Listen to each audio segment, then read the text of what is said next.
अस्सलाम वालेकुम दोस्तों। आज कल मैंने एक वीडियो बनाई थी, वो तकरीबन मार्च के बाद मेरे पास टाइम था। कल तो मैंने बनाई, उसमें वो कुछ इंटरव्यू पे के बारे पे थी कि भी लोग जो हैं वो इंटरव्यू के लिए बोल रहे हैं कि हम इसकी कोई तैयारी करवाएंगे और ये इंटरव्यू बेस्ड होता है, इसके लिए बंदे को ये करना पड़ता है, वो करना पड़ता है। वो मैंने वीडियो देखी थी, इसलिए मैंने ज़रूरी समझा था कि मैं उस पर आपको गाइडलाइन दूँ जितना मुझे पता है, क्योंकि ये मेरा प्रोफेशन ही यही है। मैंने तकरीबन 30 साल से ज़्यादा जो है, मैंने सिर्फ एक ही कंट्री यूएसए और इसी का ही B1 B2 पे ही काम किया है।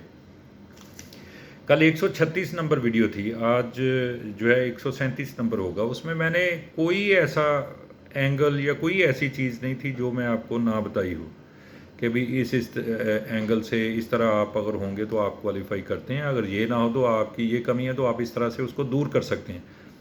तो उसमें मैंने फिर कुछ दूसरे भी थे, वो शादी करने वाले जो लोग जाते हैं उनके लिए भी मैंने डाला हुआ था वीज़े का। फिर वो इमीडिएट रिलेटिव जो होते हैं, ये अपना जिनके रिलेटिव हैं जो वहाँ के परमानेंट रेजिडेंट हैं, उनके लिए भी मैंने डिटेल डाली हुई थी। नंबर एक, सबसे पहले जो मैं बात अपने व्यूज़ को बताना चाहता हूँ, मेरे पास अगर आप पूछेंगे कि कनाडा के लिए मुझे क्या करना है या ऑस्ट्रेलिया के लिए क्या करना है, यहीं किसी दूसरी यूरोपीय कंट्रीज़ के लिए क्या करना है, तो मुझे उसके बारे में नहीं पता। मैं तो ख़ुद जब उनके लिए जाना होता है तो मैं किसी से पूछ के या किसी से करके करवाता हूँ, मुझे तो उनके बारे में इल्म नहीं है। अगर हाँ, अगर आपने ये पूछना होगा तो वो मैं बता दूंगा। तो कल जब मैंने वो वीज़ा वगैरह उस पर अपनी वीडियो डाली, तो हमारे दोस्त ने वो कमेंट्स में लिखा कि आप F4 पे भी थोड़ा सा हमको बता दें। F4 जो होता है, एक्चुअली इस पर मैं अपनी एक वीडियो बड़ी डिटेल से, बहुत ही डिटेल से मैं इस पर कर चुका हूँ, आप इसमें से देख लें, उसमें आपको इन्फॉर्मेशन मिल जाएगी। इसमें F4 जो वीज़ा होता है, एक्चुअली ये इमीडिएट रिलेटिव जो होते हैं, जिसमें वाइफ आ गई, हस्बैंड आ गया, सन और डॉटर आ गए, उसके बाद पेरेंट्स आ गए, ये इमीडिएट रिलेटिव में आते हैं। इसमें कुछ फिर उनकी भी आगे कैटेगरीज आ जाती हैं, F1 F2 F3 F4, वो उनकी वो सब क्लासेस वगैरह बनती हैं। तो वो इसी से होते हैं रिलेटेड, कोई माइनर होता है, कोई मैरिड होता है, और ये इस तरह करके कुछ इसमें आ जाता है। वो आप उसमें देख लें। इसमें आपको क्या करना होता है, सबसे पहले आपको जाके वो जो यूएसए में एक परमानेंट, जिसके पास यूएसए का एड्रेस है, वो यूएसए का लीगल रेजिडेंट हो, 21 साल एटलीस्ट 21 ईयर उसकी एज हो, तो वो अपने किसी रिलेटिव को बुला सकता है। इसमें इमीडिएट रिलेटिव होते हैं। इमीडिएट रिलेटिव में मदर फादर आ जाते हैं, वाइफ आ जाती है, तो जो माइनर होते हैं वो आ जाते हैं। उनके लिए जो टाइम पीरियड है वो तो बड़ा शॉर्ट सा होता है, मगर ये जो दूसरे जिसमें आ जाते हैं, जिसमें कुछ बड़े हो जाते हैं, कोई रिलेटिव ब्रदर सिस्टर आ जाती हैं, तो उनके जो टाइम पीरियड है इसमें बहुत लंबा आ जाता है। उसमें एटलीस्ट जो है 10 साल से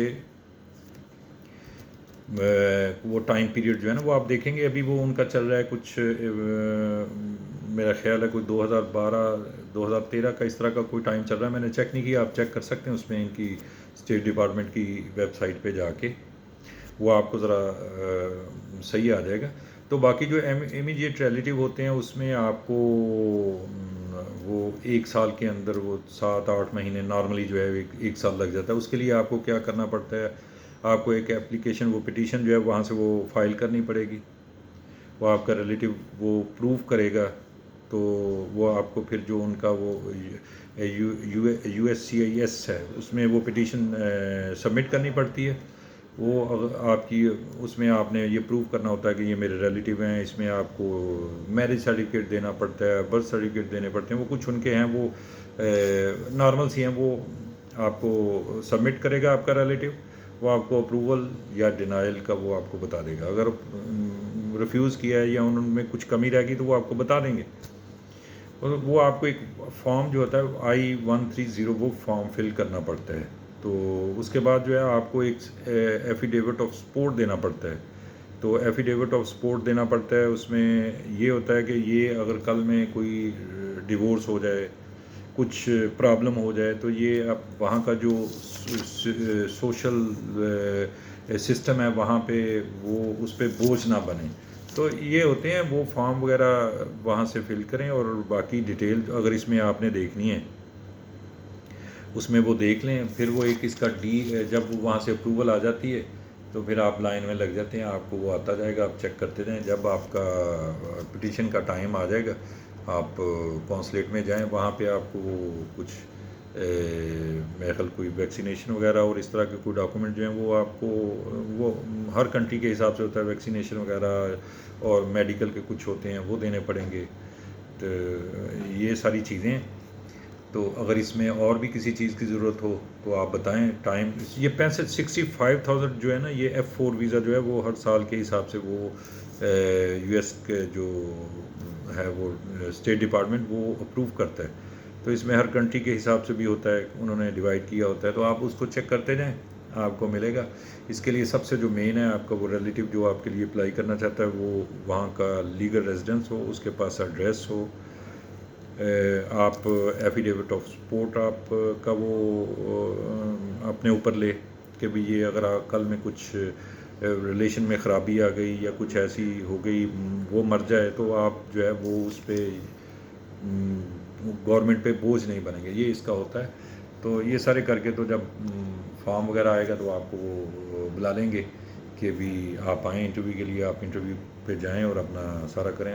یہ انفارمیشن تھی, بھیا کا حکم تھا, اسی لیے میں نے جلدی میں جو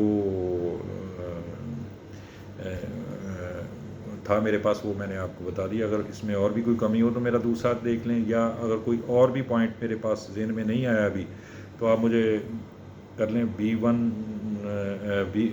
B2 جو ویزا ہے اس کے لیے آپ تو جب مرضی میرے پاس آئیں, میں حاضر ہوں. آپ سب بھائیوں کا بہت شکریہ. آپ میرے لیے دعا کریں, میں آپ کے لیے دعا کروں گا. اور کسی اور پوائنٹ پہ آپ کو کچھ ہو تو میں حاضر ہوں. السلام علیکم.